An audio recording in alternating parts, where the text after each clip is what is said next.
speaker may speak for 8 minutes with a warning bell of 6. For reply speeches, a maximum of 4 minutes is allowed with a warning bell of 3. To open on the side of the affirmative from Australasian, please welcome Kyle Wayne.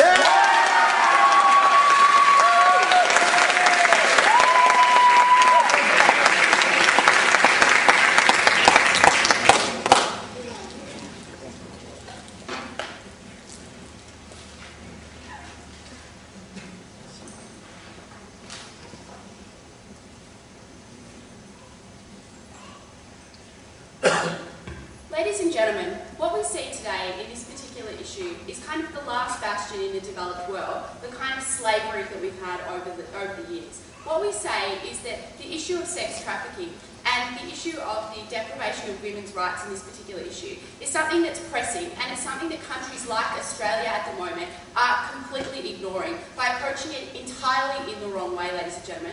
Because what we say is that the victims, or that the women that have been trafficked, that are essentially victims, ladies and gentlemen, they're not criminals, they're not people that should be continually punished for making an ill-informed choice because they were misled, ladies and gentlemen. So what we're essentially arguing today in the debate, that the people that we need to target are the traffickers themselves, and the best way to target the traffickers is to grant automatic residency to the women who are the victims of this kind of abuse. And I'm going to be dealing with this in terms of kind of the short term, the rights of women's issues, and the implications for our legal system of deporting these women and not granting them automatic residency. And Tim, in the second speech, we'll have a look at the longer term implications for the domestic and regional solutions to this particular problem. But let's have a look at what is the reality of the particular problem that we face today. And I hate to say it, but it's a really, really unpleasant one. The facts are horrible, ladies and gentlemen.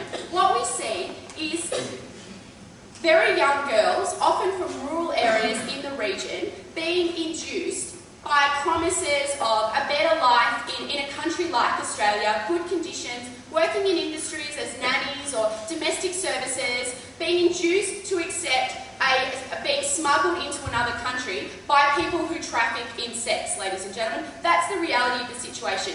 These people who believe the myth and whose parents believe the myth and will willingly give up their children for the fact that they believe that they're going to a better life, these are people who get to the country, get to the promised land, and are then forced to work off debts of generally around $50,000. And the way that they work off those debts is by being forced to work in horrendous conditions in illegal brothels where they work 6 days a week and service about 10 clients a day in order to pay off that debt. So that is the reality of the situation that we're dealing with. It is an incredibly horrendous and horrible problem. And what the Affirmative team today is going to show you how exactly why granting automatic residency to these women who are victims means that we're going to stop punishing them 3 times, and we're going to actually start to attack the source of the problem, which is the actual people who traffic, both within Australia and in the source countries. So let's have a look then at this first issue that I'm going to deal with, and that is the rights of women. Because as I said, at the moment, they're being punished in 3 ways. The first way is, the first sort of situation we see is they're smuggled over here. And in countries like Australia, we've had lots of experience with the kind of trauma that a long, dangerous journey does emotionally and physically on these types of people. And we're not talking about nice people and nice boats, ladies and gentlemen. As soon as these women are in the power of the smugglers, they are treated like meat. And we say that that experience in and of itself is a horrendous one. And the majority of these people are duped into believing it. So along with the trauma of being separated from their families, of undergoing a very long traumatic journey, they also realise right from the beginning that they've been duped into taking a promise that's not going to lead them to a happier life, but it's going to lead them to having to work in horrible conditions. So we say there's no legitimate justification for them going on to kick these women out of a country, given that first form of punishment. But then let's look at the second issue, and that is what they actually have to do when they get there. And I've told you that they have to work in horrendous conditions. And we'd say that whilst the overwhelming majority of these people are duped into the sex trade per se, even the ones who willingly understand that they're going to work as sex workers, they come on the idea that it's much better to work as a sex worker in a country like Australia than it is in another country, in a developing country. This is not a debate about prostitution nor the merits thereof. It's a debate about sex slavery and the trafficking of women. Because we say that even those women who choose to work as sex workers, those women are not consenting to the fact that they're going to be working in illegal brothels in appalling conditions and not have the visas that they were promised in the first place, not having a legitimate place in the society that was the promise that was held out to them in the first place. So look at this final issue of the way in which women perhaps most greatly are punished by the system that we have in place now. Because these women are working illegally in the country, because they've been duped and they're not working under normal sort of visa requirements, they don't have regular visas, or if they have any papers at all, that matter, what happens to them when they're found out? When they're found out, ladies and gentlemen, at the moment, they're deported. They're sent back to their country. This has two very large implications for those women. Firstly, the huge stigmatisation that occurs when you get sent back to a village or a town where these kinds of things, A, was not what they were led to believe in the first place, but the kind of cultural sensitivities that come from a lot of the developing countries that these girls, very young girls in often rural areas, are sent out of. So what we say is that that's the first thing. That's a huge thing for those girls to face, and that's something that, on top of all the suffering that they've had, we just don't think you can justify in this situation. Secondly, they face a huge amount of recrimination because the people that they were duped into in the first place still operate in those countries, ladies and gentlemen, so they have no ability to speak out about what they've had to prevent other people from suffering the same fate as they had as well. And that just adds to the trauma and that just adds to the punishment. So the model we're proposing, which allows them to stay in the country, in the developed country, is the most humane, the most moral way we can treat these people who are effectively victims of not just one crime, but 3 crimes under our current system. They're punished in 3 particular ways. Let's look at this second issue in the debate today, and that's the legal system and how our current legal system just it's not effectively dealing with the problem at hand. And the main situation we see in this is that the current people, the current victims of these crimes, they're the only ones who can help us prosecute the real criminals, the traffickers. And they have, given their irregular status and the fact that they're going to be deported, absolutely no incentive to come forward, absolutely no reason to stand up and give evidence. And we say that the kind of lack of situation at the moment, in the Australian context, there's been a law in place since 1996 prohibiting sex trafficking. And this year is the first year that a case has even come to trial. And we say that the reasons that there's been a lack of action and the reason there's been a lack of movement in dealing with this issue is because essentially the Department of Justice and the prosecution have no ability to prosecute these cases because they've got no way in which to allow the victims of these crimes to actually have any benefit from participating in the process. Look at this second issue under the sort of current situation, the legal situation we have, and that is not only do we not address the illegal brothels in Australia, but we have no way of addressing the source of the problem either. Because if you send these women back to the country which they came from, then they'll face recrimination, they'll face reprisals, and there's no way in that situation that they're going to testify or even identify any of the groups from the countries that they were lured to come from. Because, ladies and gentlemen, we're talking about sex traffickers. We're not talking about nice people. We're talking about people who would happily cut people's throats to stop them from talking, because this is a lucrative business. It is a business that makes people a lot of money.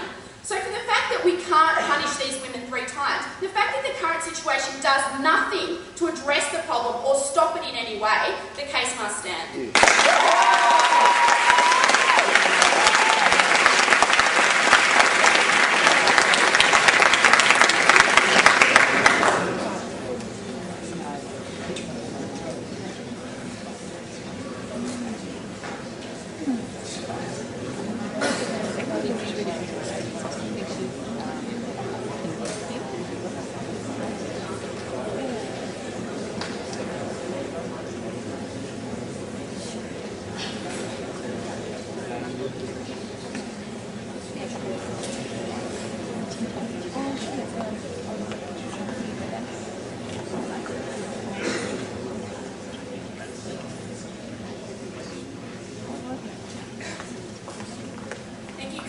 To commence the case, from the team from NMU, I invite Susan Tate Thomas.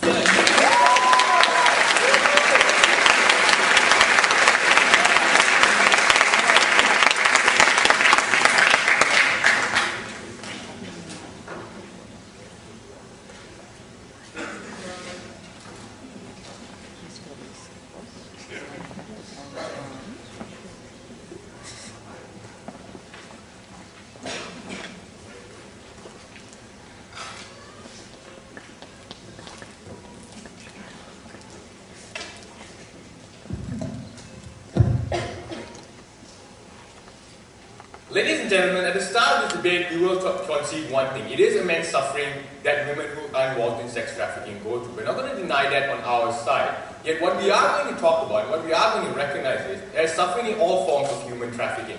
There's suffering in all forms of illegal activity that bring people across borders in very dangerous and very ominous means. And we say, what you needed to show and what they really needed to demonstrate was an exclusivity in this means that's not present in others. Because the way governments react towards human trafficking in the case of sex trafficking is quite similar, and we say for good reason. Because we recognize, ladies and gentlemen, that it is an illegal activity, that we do need to solve the problem, but we don't do it by just willy-nilly giving out residency to everyone, because that's pretty important in today's debate. Because we concede, we will target the traffickers and we'll outline how we can do that later on.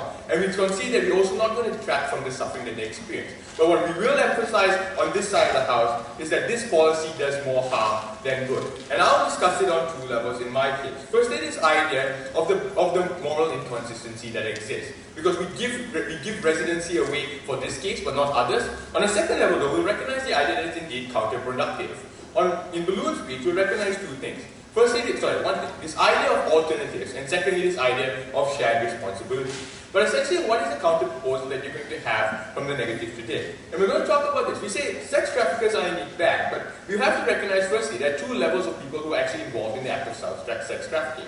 And it's not exactly divided as evenly and as cleanly as they think they are. Because the idea is that there are people who are involuntarily forced into it, and they agree. They're forced into it because they're duped, they're cheated. Or essentially sometimes they actually apply through a proxy for real things like student visas or worker visas, and those things are later confiscated from them and they're forced into the industry. So we recognize the fact that in that case, if a government was to catch someone involved on that level, we should obviously give them back what was taken away from them. The government should consider the idea that if they applied for a student visa and it was confiscated from them by sex traffickers, a government should give that back. But on a second level, if they were indeed brought in the same way as any other illegal immigrant or human trafficker, a person that was trafficked by human traffickers was brought in, we have to recognize that they apply themselves, or we apply the same process that's applied in any other immigration dispute. Recognize the idea, ladies and gentlemen, that they have to apply through normal means. That means if they satisfy the tests that are already there, they can come in, just like asylum seekers, just like human traffickers, and people who are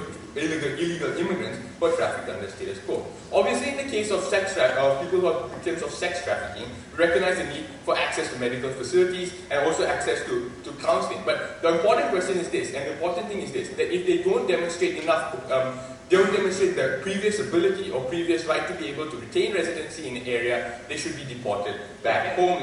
And we also promote ideas like international cooperation, things like joint enforcement of policies on immigration laws, things like anti-sex trafficking laws. At the same time, we say these things all are capable of solving the problem without taking it to the extent of granting residency. Now let's examine the case that's come on their side of the house. Firstly, they said that they're suffering, and we considered that. But what they really needed to say was demonstrate an exclusivity to the suffering that is not present in any other form of trafficking, which they did not. Because quite importantly, ladies and gentlemen, people that come from Afghanistan on a boat are in danger of their lives per se. Yet at the same time, we're quite willing to send them back or put them in detention camps in the middle of the desert. On a second level, ladies and gentlemen, we say this. If people come in on various other bases, we say that they can't apply for immigration or permanent residency. So we recognize, ladies and gentlemen, that there is a limit on who we allow and who we don't allow into these countries. And we need to see, we don't see a specificness that is demonstrated by the fact that people are brought into sex trafficking. Then came the second basis, that we won't be able to help these women or help the problem. Now the first part on stigmatization.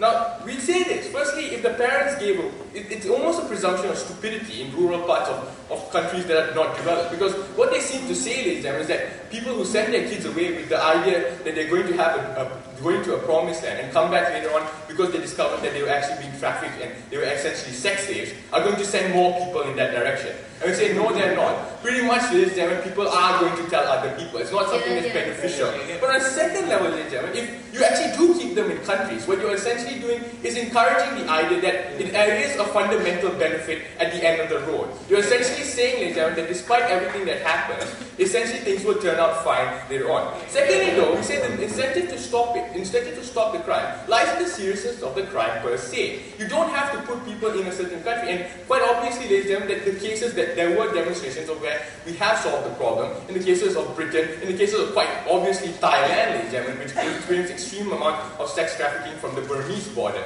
So we have to recognize, ladies and gentlemen, that there is exclusivity and there's an ability to fix this problem without granting the solution. So why should we not grant the solution? The first problem is this. We see a degree of moral inconsistency because there's a basis for which we grant people the right to residency.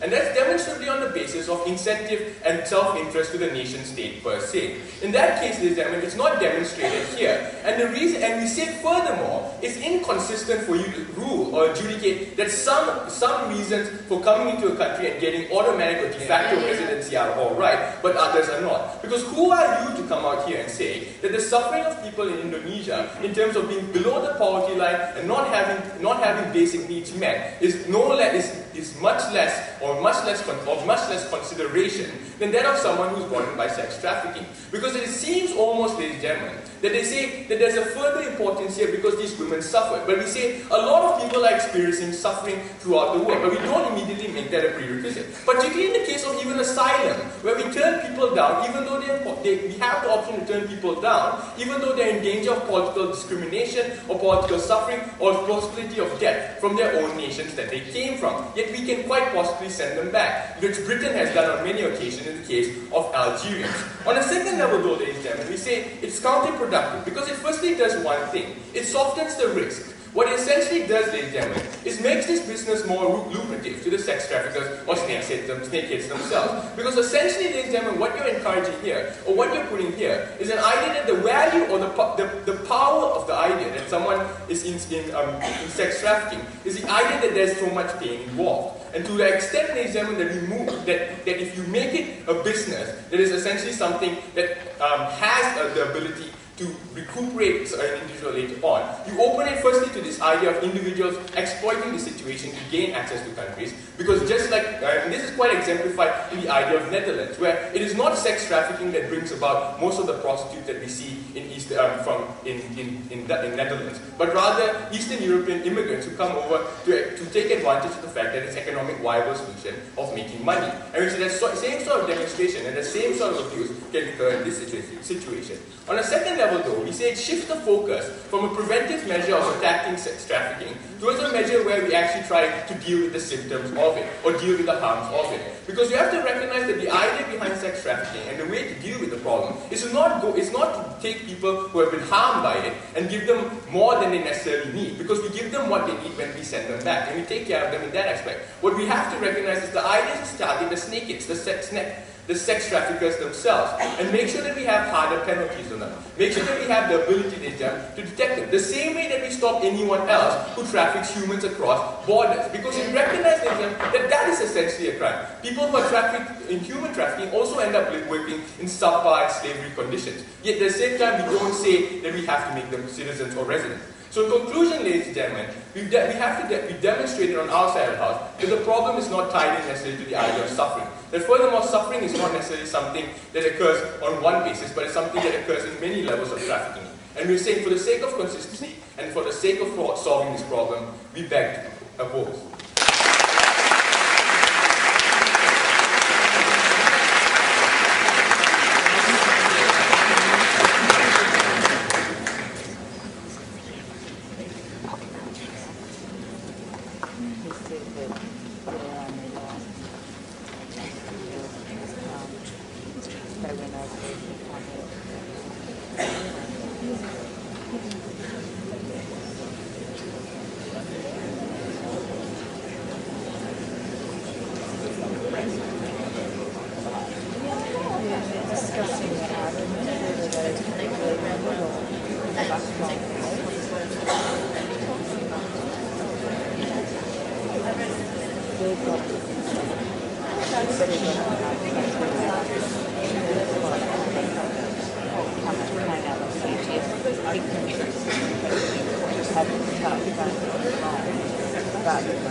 To continue the case of the government, please welcome Tim Sonoran.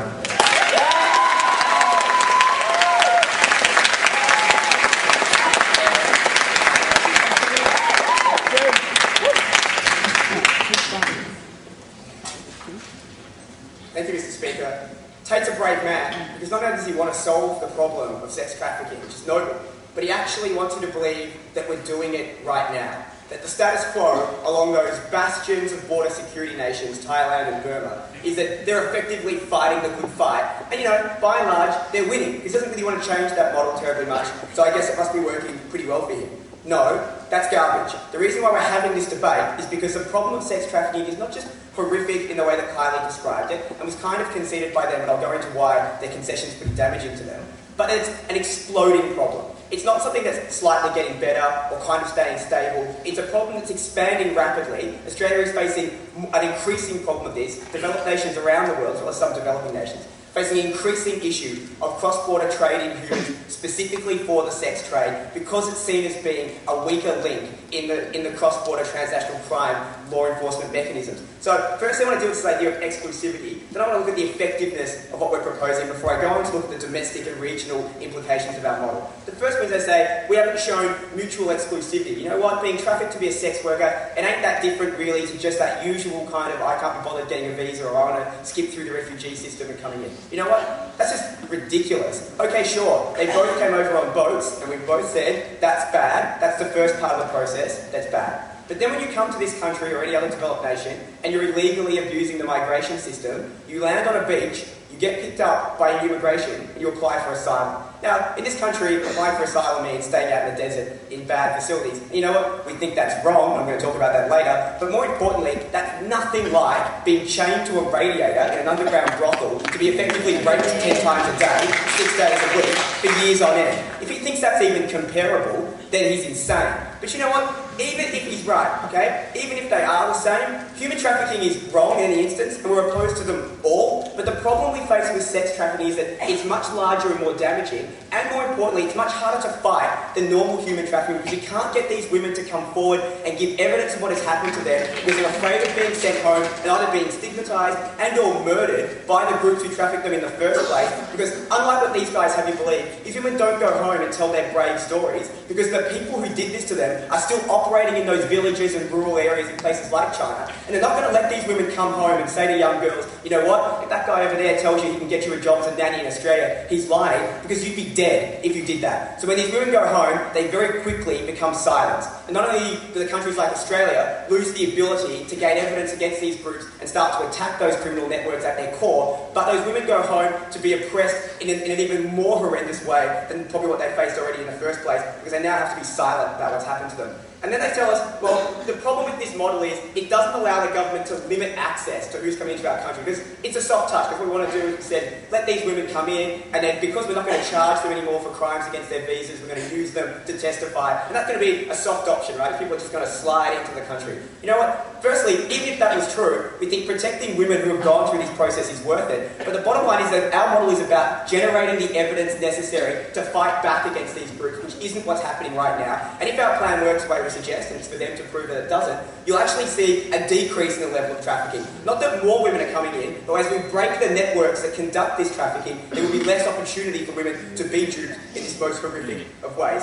And so that leads me on to what I want to talk about domestic and regional cooperation and the impacts we're going to have of this model. Firstly, domestically, it's funny they talk about the way countries like Australia treat human trafficking in other ways, because on this side of the house, I think human trafficking is wrong and we want to deal with it, but the way in which it's being undervalued in this country is because of things like our refugee policies, which have allowed the government to effectively demonise illegals and aliens as valueless people who you should have no sympathy for. And that's largely stuck in this country, unfortunately, and many others like the UK, where border protection policies are getting harder and harder and harder. And we're never going to be able to redress that trend if we don't start looking at the most extreme, the most damaging example of what this trafficking can do and say, that's not good enough. It's impossible for us to treat these people as anything other than victims and not criminals, as these people would have you believe, except the 2 or 3 that had a student visa, they're going to be nice to them. The rest are going to be sent home to be treated like meat again. We say the problem is, if you want to deal with issues like human trafficking in nations like Australia, we have to start by fundamentally undermining the alienation and demonisation programs that this government's embarked on over the last 8 years. And we're not going to do that by entrenching it, by saying those people who came over on a boat, they're bad. Those people who came over on a boat and were raped, they're just as bad. That's not going to work, and that's not going to lead to the kind of changes that we need. But more importantly, those kinds of processes are not only domestically bad, not only are negative in the way in which Australians learn to treat migrants, whether they're legal or not, they're tarred with the same level of suspicion equally that people who came from other countries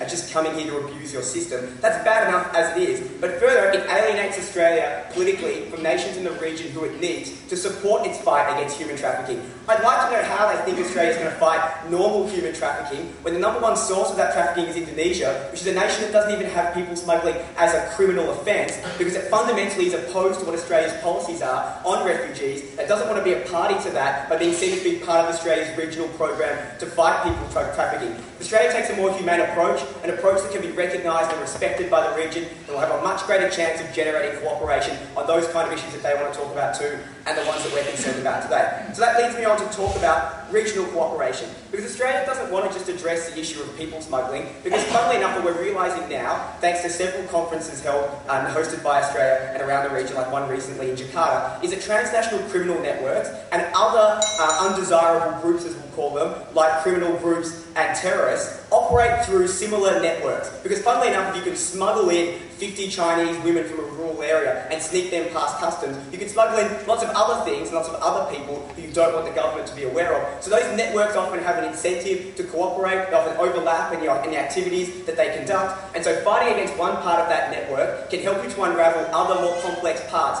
of that network. It's not a shock to anyone that the same kind of groups that deal in drugs are also the same kind of groups that import illegal weapons, because they use the same mechanisms of subterfuge and of bribery and corruption to infiltrate through border security measures. But those are incredibly difficult crimes to fight. It's immensely difficult to fight back against these criminal networks because they have access to humongous amounts of money and power, and they're entrenched. But this new issue of sex discrimination, sex trafficking, which isn't new in the sense it's never been done before, but it's new in the sense that the scale that's operating on now is unprecedented. That's largely the weak link in those transnational chains, because there are people who are victims who will speak out. If only we would let them in this country and not punish them for wanting to help us help ourselves. So if Australia wants to fight these networks within the region that do all of the things they're concerned about, as well as what we're focused on in this debate, then they need to look at the weakest links in those criminal network chains, and that's the women who are largely uneducated, who are largely duped and illiterate, and give them the protection they need to come forward.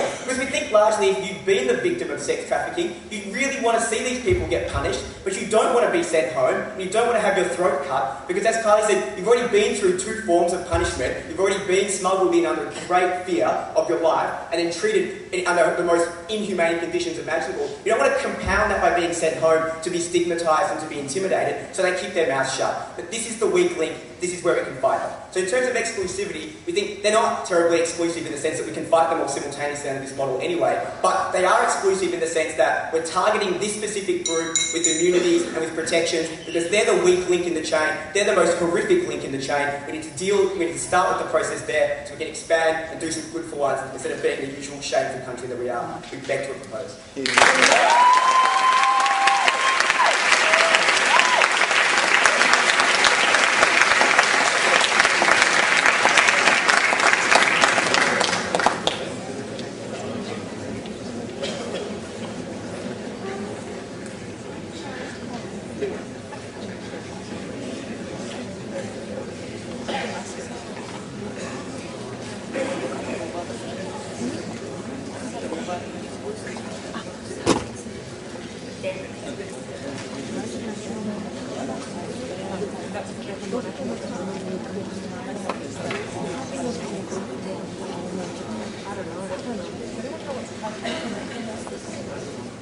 To continue the side of the opposition, please make note of Shams Shri Directors.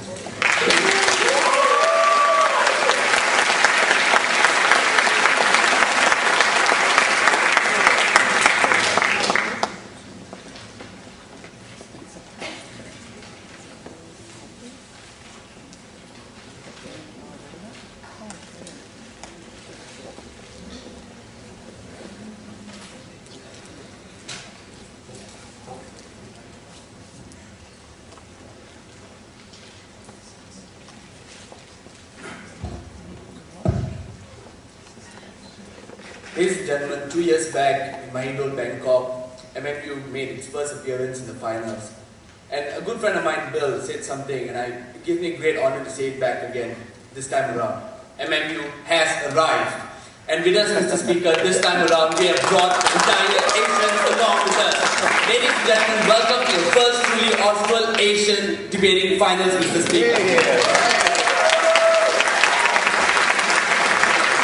Now, to the debate per se, Mr. Speaker. But let's look at a few things the affirmative side chose to talk about. Because never in the speech did they tend to the idea that this would provide to be a deterrent to new women coming to Australia. What they have resorted to do is to provide protection for the women currently in Australia or in any other country that's already involved in this trade. And we will argue further that it's an inconsistent government policy. And secondly, the better ways to do it, Mr. Speaker. But let's look at a few things that's come up. First, this lame idea that it's harder to investigate if you deport them.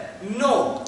Any legal student here or anyone with some common sense will know that if you have a trial proceeding in a certain country, you will detain the person, the witness, the accused, the plaintiff, everyone involved till the trial is over, Mr. Speaker. So in this case, we think the women would still remain in that particular country till the trial is over, Mr. Speaker, and they would not be immediately be deported if there is a court case pending. Secondly, Mr. Speaker, even in cases of investigation, you can hold them till you're pleased with the investigation before you deport them, Mr. Speaker. And also, what this indicates is the lack of cooperation that exists between the two countries. If you come up here and say that if we send people back, if we send these victims back, then we cannot have any recourse or any way of knowing who were involved or who were the cause of this tragedy. And if that is the cause, Mr. Speaker, then what we should be working towards the idea of more cooperation and not this, Mr. Speaker. Secondly, Mr. Speaker, he came up here and showed status quo is bad. But it's not enough for you, Tim, to come up here and say status quo is bad. What you have to do in your speech is to show extensively why your proposal is good. And we see thus this part, there hasn't been a lot of substantiation on that part. And the major thing that's coming on this side is the idea of protecting women, Mr. Speaker. And he says this, the proposal attempts to protect women who are already involved. And Tate spoke about how the fact that it's inconsistent and how support systems exist otherwise. We will provide them with therapy, we will provide them with counseling. We even communicate with the country where these women originate from. And we have support structures there, Mr. Speaker. And it does not in any way show how we can protect new women from being involved in this trade. Because they elaborately spoke about the idea of how this doesn't prove any deterrent. In fact, at certain times, it creates this belief that it's better off if you go to Australia, Mr. Speaker, or any other country that provides you automatic residency, because you'll probably be better off there. And this second idea, Mr. Speaker, is the idea of sending women back to hell. And we say on an emotive level, that's not quite true. If a woman was involved in a sex trade in a particular country, then I would really reckon that sending her back to origin country is probably better off. Because it would be traumatizing for that person to continue living in the place where she was brutally raped, where she was brutally violated, Mr. Speaker. Visiting the same places where you were traded off would only hurt them even more compared to the place of your origin, where you can get solace not only from your family, but your relatives and your community, Mr. Speaker, who would sympathize on you and not prosecute you, Mr. Speaker.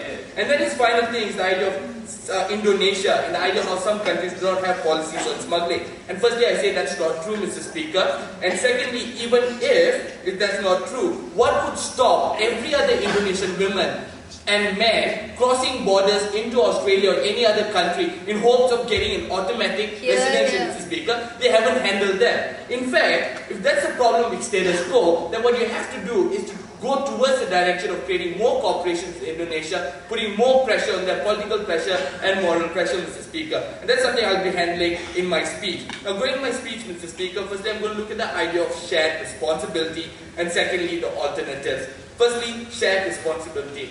Firstly, by having this proposal, what you are indeed creating is a perception that the government is indeed liable for the sex trade that happens in this country. And we realize that it's inconsistent with government's liability. A government is liable, firstly, for the legislation that it legislates and regulating that legislation, Mr. Speaker. We realize that in cases of drug abuse, yes, there are legislations that say that you can't abuse drugs, you can't smuggle drugs, so the government is responsible in ensuring that happens. But if someone violates this, then what we do is we capture the people, we arrest the people and make sure these people get a fair trial, and that's the government responsibility. The government does not have to be responsible for taking care of the people who were involved in this trade. And this is consistent with other parts like even human trafficking and in also cases of people who have suffered drug abuse, Mr. Speaker. We do not do that. We only provide what is necessary. In this case, we think we've been caring enough in showing that these people can get what they lost when they came to these particular countries, and we think that is enough, Mr. Speaker. And secondly, Mr. Speaker, let me ask you, why do we punish the target countries and not the source countries? Why is it that the target countries alone have to do this and not the source countries? Because it's a two-way thing. Human trafficking, sex trafficking happens on two levels. Firstly, a source nation has been involved in it because this country, probably they've ignored the fact that a sex trade exists there, and that's why you've been moved, and that's why they do not clamp down on it. On a second level, it's a country that is targeted. But when you put all the onus on these countries to stop the sex activity, we see that it's a futile effort because we don't think it will go far. Yeah. Secondly, this proposal actually goes back. It's not a good thing, it's counterproductive because it doesn't deter people from coming into the country, it only promotes them from coming to the country, Mr. Speaker. That's why we think responsibility should be shared. And how do we do it? And that's where I go to my second point, is the idea of alternative, Mr. Speaker. And there's two ways of doing this. We firstly need to create awareness, and secondly, we need to start regulating the industry, Mr. Speaker. Firstly, the idea of creating awareness. We realize now a lot of countries, especially target countries and source countries, do not have adequate information sharing between these countries. And like the current situation is this. A target nation, like Tim said, are trying to tighten border controls and have harsher immigration laws. But it's not effective because it's a reactive measure and not a proactive one. Like I showed you the idea of Indonesia. If how we do not have the cooperation of a source country, we will not stop the flow or reduce the influx of people coming to the country, but rather it probably increase it. And this proposal really increase it because it doesn't work as a deterrent, but rather more of a promotion, Mr. Speaker, and that's why we think it's bad, because this proposal aggravates the flow. And secondly, Mr. Speaker, when it's also the idea that the source nations are indifferent to the situation. Like a lot of prostitutes that come from the third world country come from a government where they are hugely indifferent to the problem. You see in cases, Mr. Speaker, although there are few arrests on sex traffickers, a lot of governments tend to be indifferent towards this issue because they realize if you admit that there is a problem, then you're saying that there is a big problem and it will affect the government's approach and their stance, Mr. Speaker. And that's why we think if you cooperate with this government and tell them that no, it's not only about me taking the responsibility, but what we're going to do is have diplomatic ties, push it further, and we're going to make sure it's harsher on them. It will actually help these countries, or rather make them be less indifferent towards the situation, Mr. Speaker. And this is not mutually exclusive, Mr. Speaker, because by having that proposal, you only make these things bad and not equal. And that's why we think the proposal must fall, Mr. Speaker. With that, I press my case. Thank you.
Ladies and gentlemen, to conclude the substantive case from the affirmative team of Monash, please join me in welcoming Roland Dillon.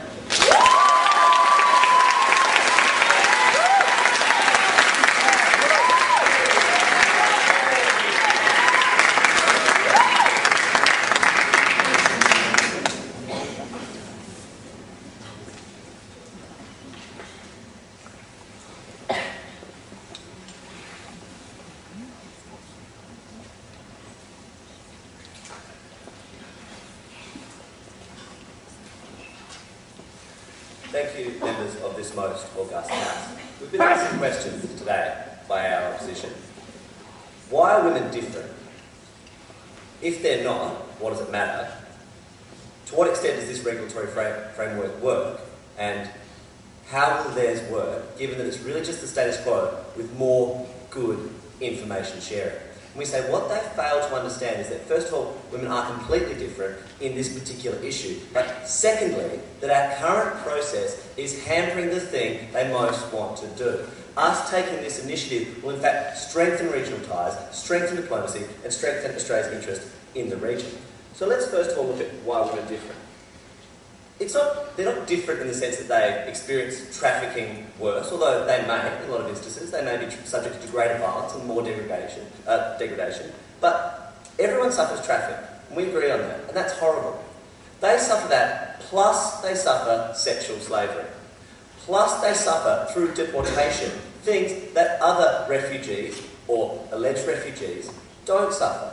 They suffer a risk of death through these cartels recriminating them when they get home, and also they suffer a massive stigmatisation, which does not exist to the same extent as other people sent home from Australia, because they are seen as tainted by the work they've done in Australia through no fault of their own. Now our system acknowledges that harm.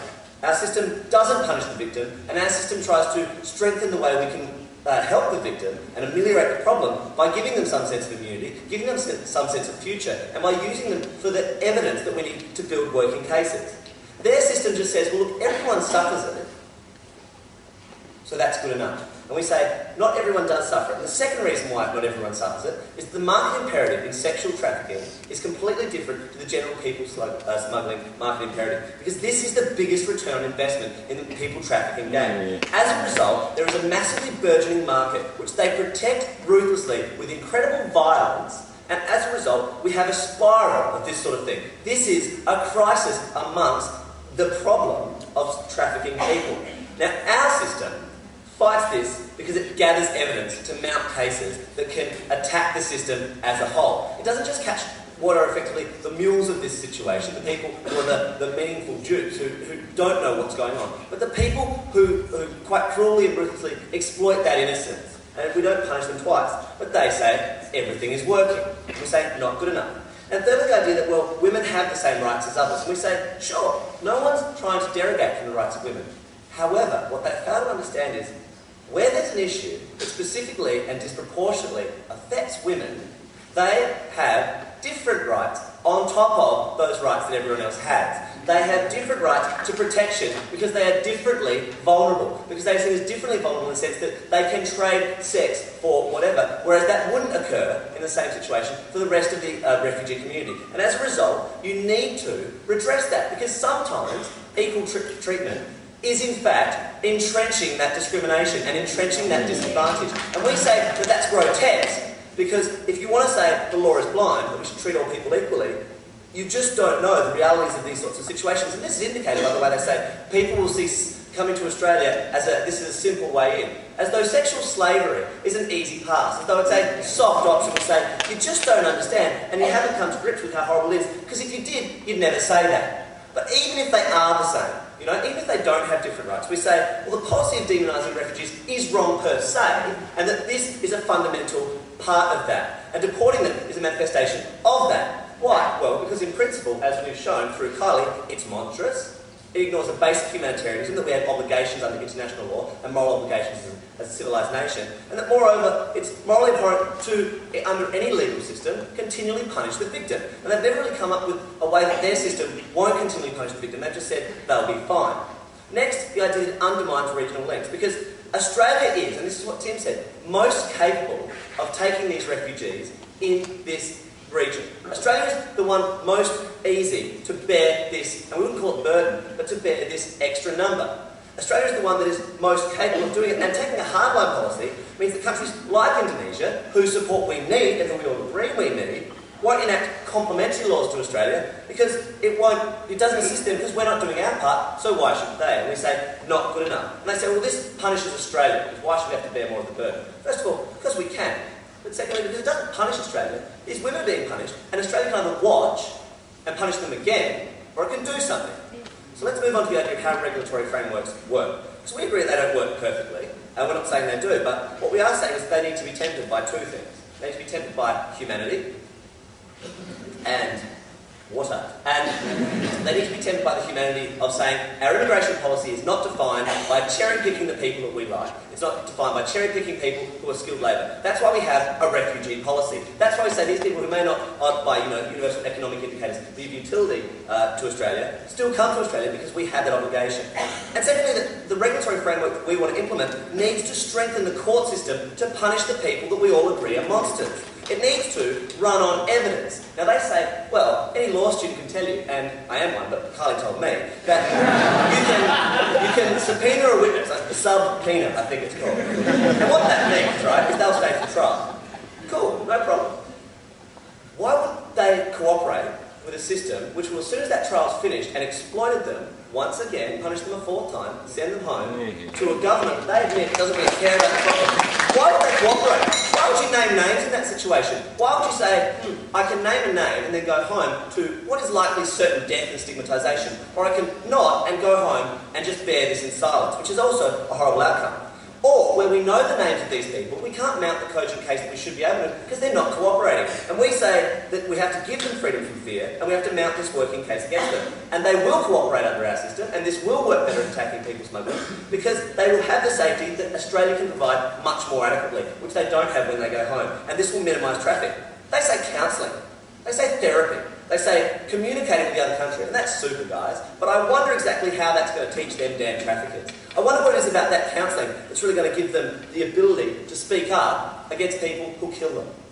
So finally, the idea of their alternatives and what they're going to do, because they're saying they will send the women back to their country so they can be with their communities, so they can be with the people who will support them. We say, first of all, that's false in a lot of cultural contexts. But even where that is true, it won't work in the fact that it doesn't identify the perpetrators and those domestic operators who are working and continue to work successfully. In spite of the word of mouth they've told you will successfully stop them. They are working now, that's why this is a spiralling problem. And secondly, the idea that we'll have more info sharing and we'll have more cooperation, and that will somehow solve this problem. We say, well, we're having that now. We're not having enough of it because Australia isn't stepping up to its responsibilities, but also that Australia is a barrier to that. And so are other countries, the governments like Indonesia, but they say, don't care about this problem. Now, if they don't care about this problem, how could you possibly, in good conscience, suggest sending them back? How could you possibly send them somewhere where, while Australia isn't perfect, and indeed on this issue can be quite bad, we have massive popular support for the idea of freeing these sexual slaves. We have massive popular support for redressing the imbalance and the grotesque abuse that happened to these women.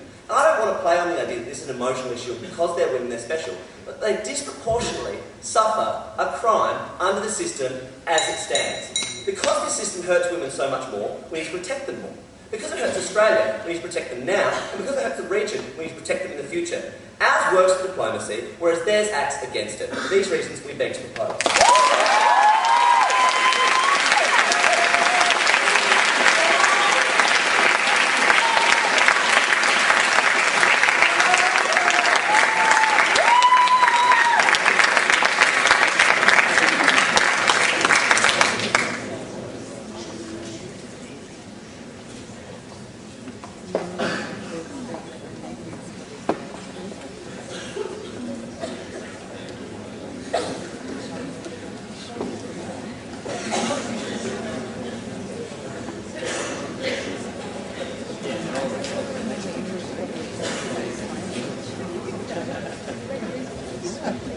Included has opposition.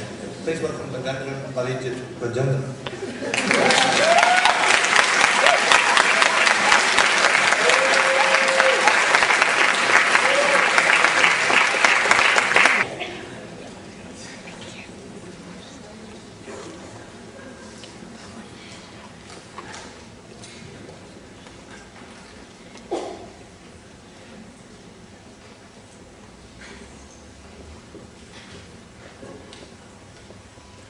Ladies and gentlemen, today's debate is not necessarily about how we compensate the victims of sex trafficking, but what we have to do to ensure that there are far fewer victims of sex trafficking in the future.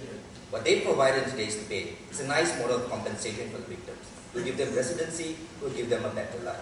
But we say that only encourages, not discourages, more and more people to take the very risky, scary procedure or option of trying to go, we're going to be a prostitute, a legal prostitute in a foreign country. So what they provided to us in today's debate in no way discourages people from getting into this field and only harms women in the future. What we've argued, ladies and gentlemen, is that firstly, it's inconsistent in terms of how you're drawing lines in terms of suffering. We've argued it's counterproductive because you dilute the deterrence that is currently existed within the status quo. Thirdly, we said it's the wrongful placement of responsibility in terms of the government, or in terms of how the government shares responsibility. And to this we heard Roland say nothing. And fourthly, we said that we should work on long-term alternatives, ladies and gentlemen, long-term solutions that deal with the problem at the source. That the women are getting on the boats, taking the very risky trip, only half of them make it to get to these countries. And we say, if you're promising them residency, ladies and gentlemen, you'll only get more and more people knocking on the door, and that is not something you should get into.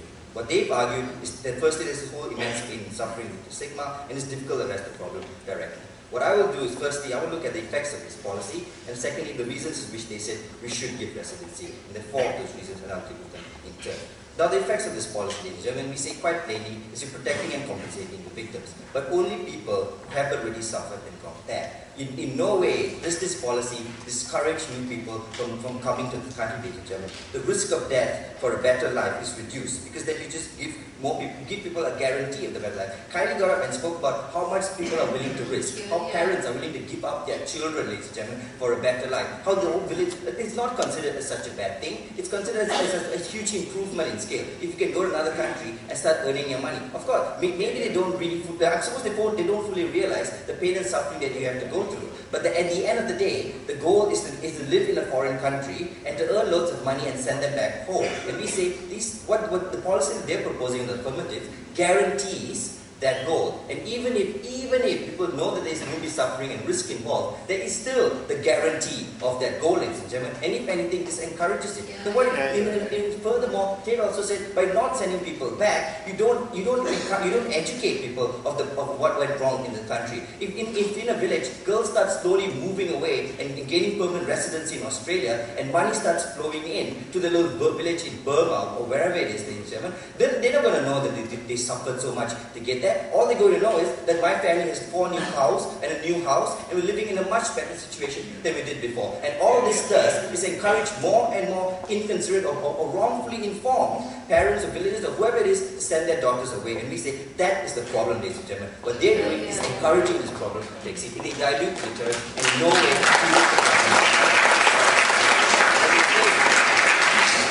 claim to want to do to give residency is on 4 levels. Firstly, they say we should give residency because of the harm and suffering. Secondly, to help with prosecution. Thirdly, because status quo sucks. And fourthly, because Australia is capable. Let's look at the first reason, ladies and gentlemen, harm and suffering. We say firstly, as I've addressed it, this is compensation, not protection. What you do is you dilute the deterrence. What you do is put a false level of responsibility upon the host nation and not the source nation. We say secondly, ladies and gentlemen, they say, well, if they go back, then they will get stigmatized. We say firstly, this policy deals with asylum seekers also, and you're being very inconsistent there. Tim said he'll show the difference with asylum seekers, but he really didn't. Secondly, we said, well, that's an assumption, you know.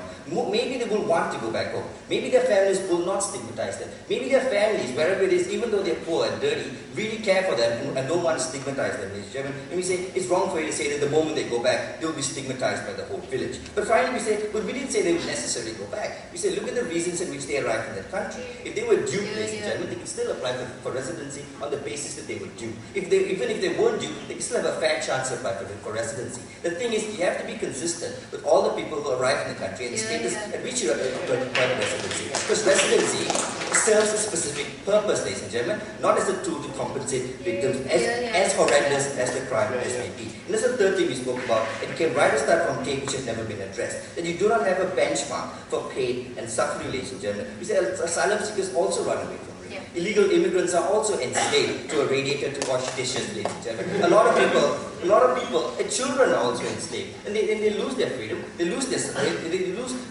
their lives, ladies and gentlemen, and they were also due. And you cannot say that one thing is better than the other or one thing is worse than the other, ladies and gentlemen. The consistency in this case is the fact that the People came to the country in terms of on a legal basis. What you need to do is ensure no more people are duped into thinking that their lives can be sold for such a small price. The second notion that they go into, ladies and gentlemen, is this notion of prosecution. On two levels. Firstly, we say there is no issue on time and detention. You can keep people in the country as long as you need it relevant to solve the case. And Roland agreed with it. What he said further was there's a complete lack of incentive for them to cooperate. We say the incentive to cooperate is the same pain and suffering that you guys spoke about. The incentive to cooperate is to ensure that no one else, of their friends, from their villages, of members, or family members, or anybody else would go through that same pain and suffering that they went through, ladies and gentlemen. And if you say it is as relevant as you say it is, then it doesn't need to be that suffering. If it is a question of stigma, that you just feel it uncomfortable to talk about it, ladies and gentlemen, then we say residency per se doesn't automatically get rid of the stigma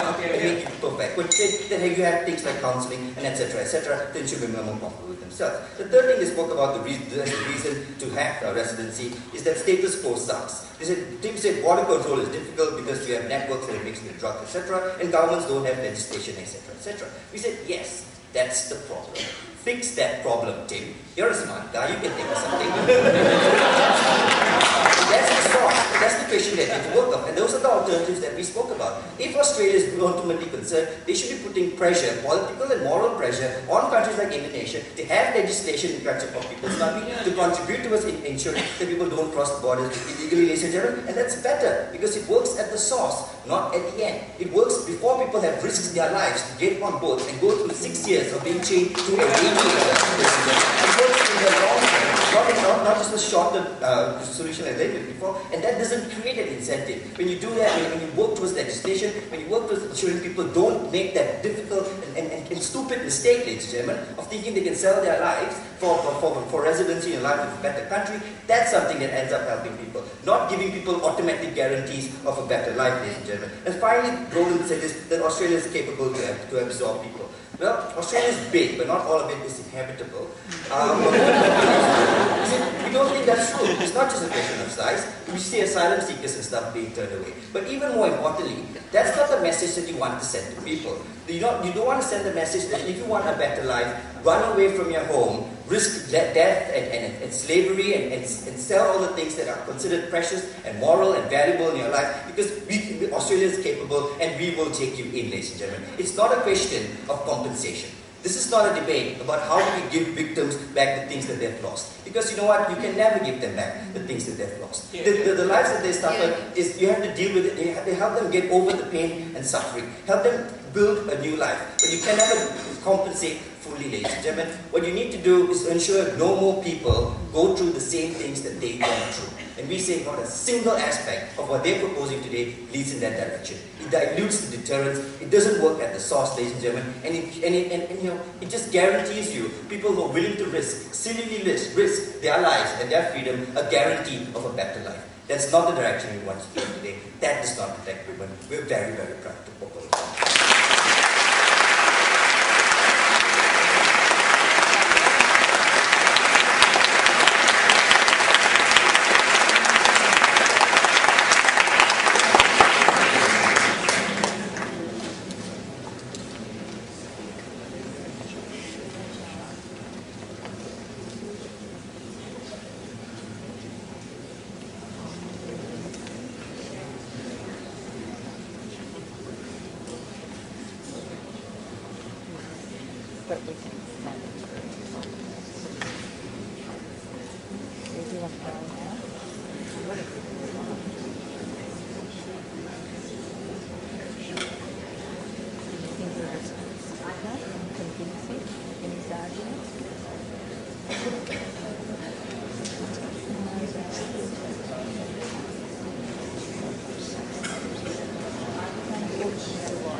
From the negative team, I call upon student Tate Thomas.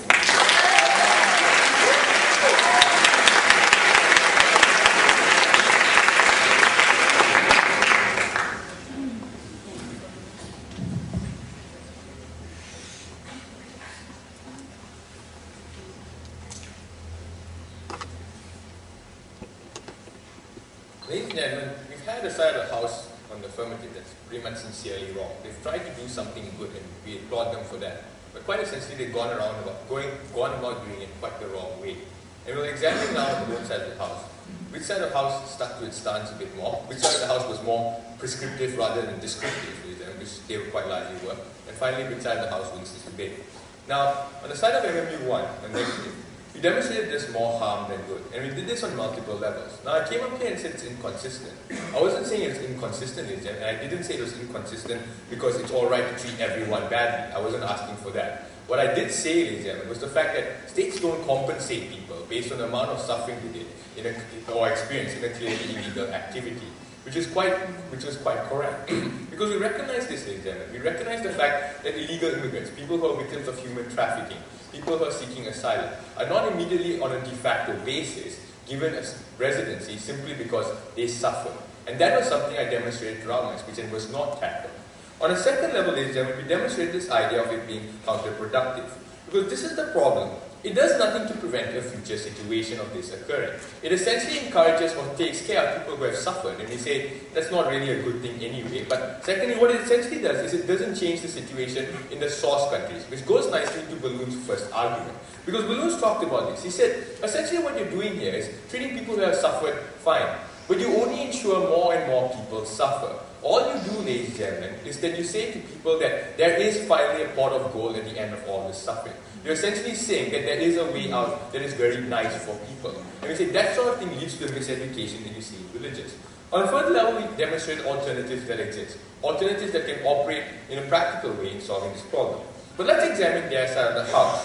Now, basically what they did was they proposed a case under the need to protect women. But we see it as a very stopgate measure and very descriptive case. It was essentially a large degree of their substantive focus on describing the problem rather than talking about how their measure would solve the problem, which we say is all well and good, but we said the problem is large, but you need to tell us how it's solved. Because the first argument they had was this argument of compensation. They said, everyone wants to stay in Australia, guys, after they suffered there. And we pointed out that's not necessarily true, particularly if you're in New South Wales and you can't get much alcohol. But the second argument we say there's fundamentally a problem there because you never really change anything back home. And that was a particularly acute problem on their side of the house. Because essentially they're saying that if someone suffered enough, the state can adjudicate what they can give to people as compensation after so much suffering. And all we will give them is residency and hope things are fine. You're not really going back to the countries where the problem is. You're not really solving the problem at its root. The countries that choose to allow this issue to go further on. On a second level, they talked about this idea we'll be more able to prosecute sex traffickers. And we say, no, you're actually quite able to prosecute them under the status quo. You can detain people who are illegal immigrants, people who are going to be deported, under the basis of using them for evidence in a trial. And we say, you quite aptly said in your case, guys, that essentially they would want to do this because of the harm they've suffered. Because essentially they've been hurt so much by these people, and we don't see a reason why they should not. Except for the last reason of this idea of regional ties. And we thought this was Tim having an excuse to talk about something that was related to his degree. Because essentially, ladies and gentlemen, we said this, there's no policy on immigration. How does this create one? How does this create a policy on immigration that Indonesia would espouse and embrace? It would not. On a second level, they say it's a cooperative crime. And again, we said these things are solvable through criminal justice systems, through the fact that we have better enforcement. You see, ladies and gentlemen, if you're going to come up here and talk to people or propose a solution to a problem that involves the exploitation of women through sex trafficking, you don't propose it through giving compensation to women. You solve the problems that related to that put the situation there in the first place. We've demonstrated that your policy exacerbates that situation, and it doesn't make it any better. For those reasons, ladies and gentlemen, MMU1 is still proud to oppose.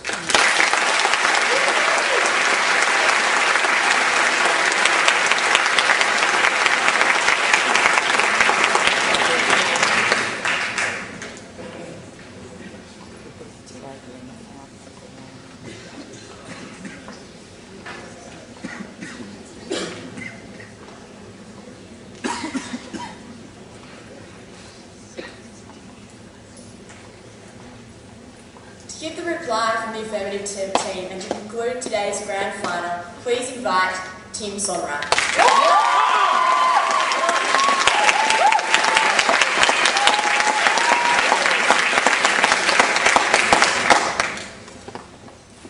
patiently as the last two speakers described residency in Australia as compensation for being a sex slave.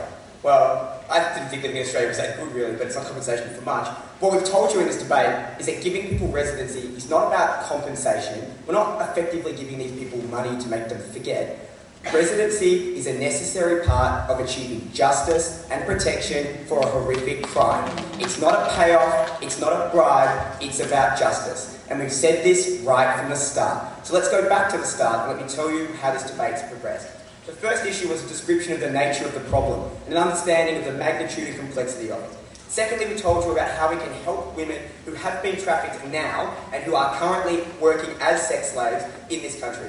And then finally, contrary to popular belief, we have demonstrated a mechanism of deterrence by showing you how our model works in the long term to break down the criminal networks who facilitate the trade, thereby making it largely impossible for these women who are apparently going to sign up for a 6-week tour of being a sex slave so you can get a visa, which is garbage, but I'll get to that. First issue, the nature of the problem and why it's the most important place to start. This is to deal specifically with their idea of exclusivity, which they've pretty much dropped, because they've recognised that this is the worst edge of the human trafficking wave. This is at its most extremely horrific, this is at its most extremely exploitative, and, luckily, this is at its most extremely weak. This is where there could potentially be large numbers of women who could act as witnesses and provide information that would allow countries like Australia to gather evidence against not just the people who run their brothels, who they probably catch at the time they catch these women, but the people who traffic them in the first place. And we've told you that this is particularly bad because they suffer in 3 ways. They suffer the same amount, largely, that normal people smuggling victims suffer. But then they suffer degradation of sexual servitude. And it's laughable for these people to say that some villages and families might consider it a valid way to make money. Hello, they're called sex slaves, not sex workers. They don't get wages, they're bonded slaves. We told you at the start, Kyla spent a lot of time on this, that they're forced to work off $50,000 debts. They're not earning $50K a year, they're paying $50K back. They don't make money to send back to their families, they're chained up and raped for nothing. That's what being a slave means, and to pretend like it's some kind of legitimate first world, third world trade is insane and offensive. The second issue here is how we can help these women who've been trafficked today. And rule number 1 is to recognise that they're victims. Not victims who need compensation, but victims who need justice. And that the largest mechanism that's barring them from getting that justice is their fear of coming forward. Because they know that if they do, all that happens is they get sent home. And we've had the absolute assertion that if you came over here as a sex worker and were trafficked illegally, you could just apply for asylum. No, you violated your visa if you had one at all, and you get sent home. That was the premise of this debate that Kylie set up and was agreed to by Tate until about 6 minutes ago.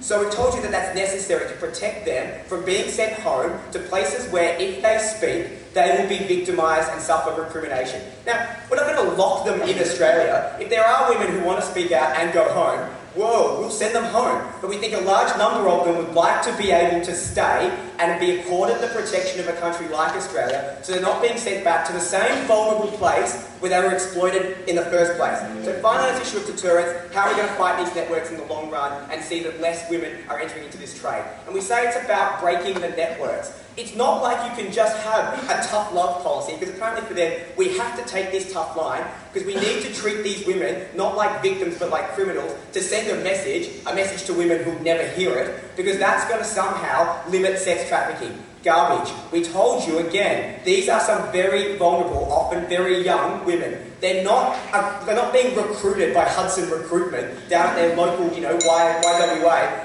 They're getting recruited from rural villages who are exploiting their ignorance of the system. You can't use a tough love message system when they're not hearing the message. All you can do is gather evidence to fight the networks. So we've shown you we understand the problem. We've shown you can help the women who are here today, and we've got hope we can help women from coming here in the future. We beg to propose. Yeah.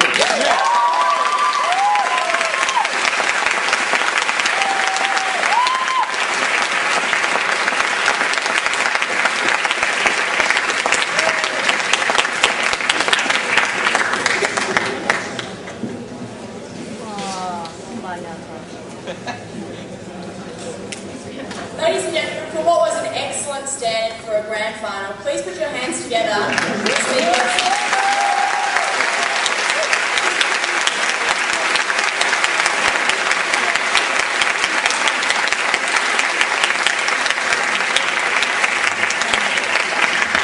have a break for 10 minutes while the adjudicators come to a decision.